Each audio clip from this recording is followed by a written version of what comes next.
Hello comic book fans, today we're talking about Radiant Black issue 27.5. Now this is pretty much the same story of the last video of the last issue, but it is from the perspective of if Nathan was Radiant Black. Now like I've said before, this is canon and it matters in the story, and we will find out as the books go along.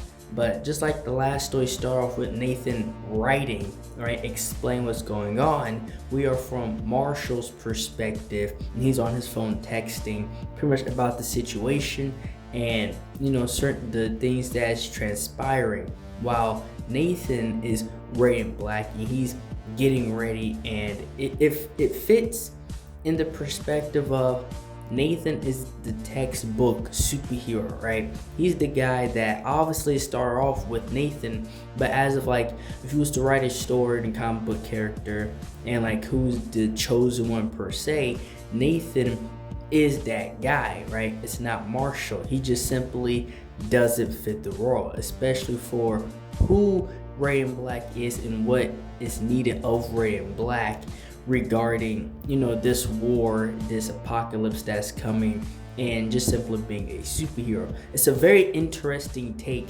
on superheroes in general and what happens if this character ended up being the superhero instead of this character.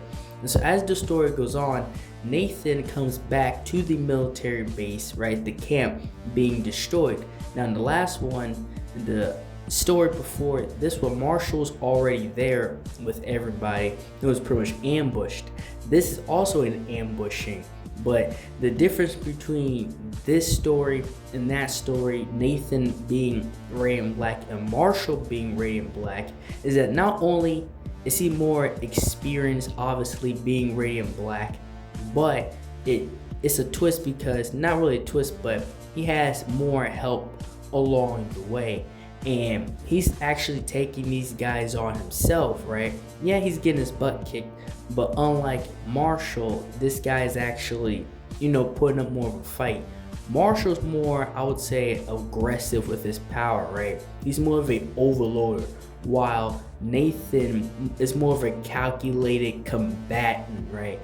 And even the Radiant Red comes in and helps him.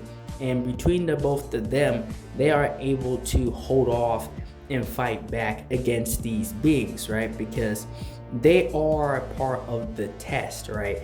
These assassins, these beings that are working with the primary, are a part of what is to come. And that's when, they're going back and forth and they're fighting. And this is the difference between this Radiant Black and Marshall, is that Marshall didn't have help, right? I mean, he had help with the military, but as of like power help, right? Because Red Radiant did not come to help him in the last issue, right? Went from his perspective of being the Radiant Black.